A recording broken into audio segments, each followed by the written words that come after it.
지금 사례를 가지고 제가 설명 좀 드려볼게요. 강남에 아이파라는 식당이에요.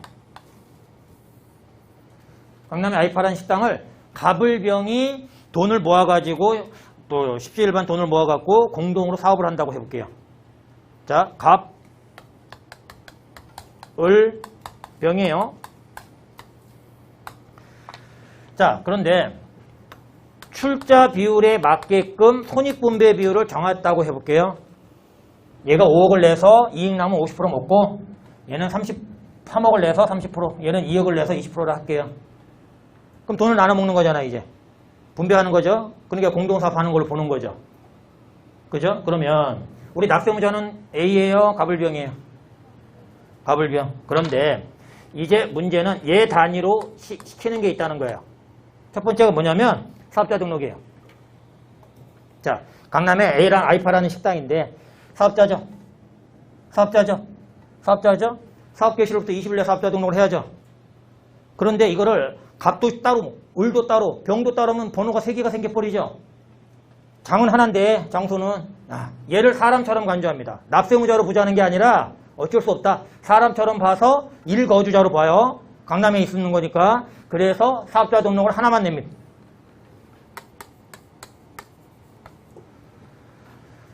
이때 사업자 등록을 낼 때 사업장 관할 세무서장이잖아요. 그러니까 강남세무서 가야죠. 관할이 사업장 관할이니까 그때 갑 외 2인 해서 갑의 인적사항, 을의 인적사항, 병의 인적사항, 뭐 동업계약서 등등등 5대 3대 2로 나눠 먹을 거고 어쩌고 저쩌고 뭐 이런 것들이 쭉쭉쭉 들어가는 거예요.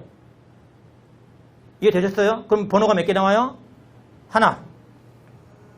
두 번째 문제입니다. 사업소득자들이죠. 갑을병. 그쵸? 그러면 이제 문제는 뭐냐면 기장의무자잖아요. 그러면 얘도 기장을 시키고 얘도 기장을 시키고 얘도 따로 기장을 시킬 거냐의 문제예요. 아니다. A 단위로 기장도 하나로만 시키자는 거예요. 얘를 납세무자로 보자는 게 아니라 이거는 편리상 시키자는 거죠.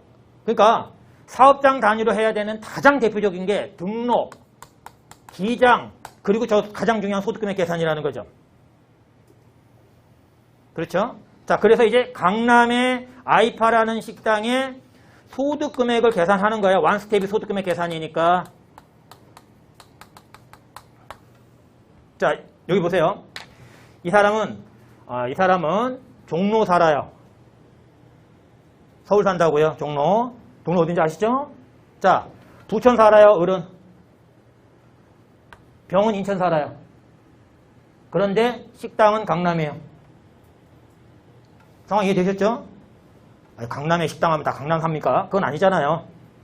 그죠? 자, 이제 그러면 이제 소득 금액을 우리가 이제 계산을 했더니 A 단위로 계산한다는 거죠? 그쵸? 플러스가 나온 거예요. 10억이. 그럴 수 있어요, 없어요? 있죠?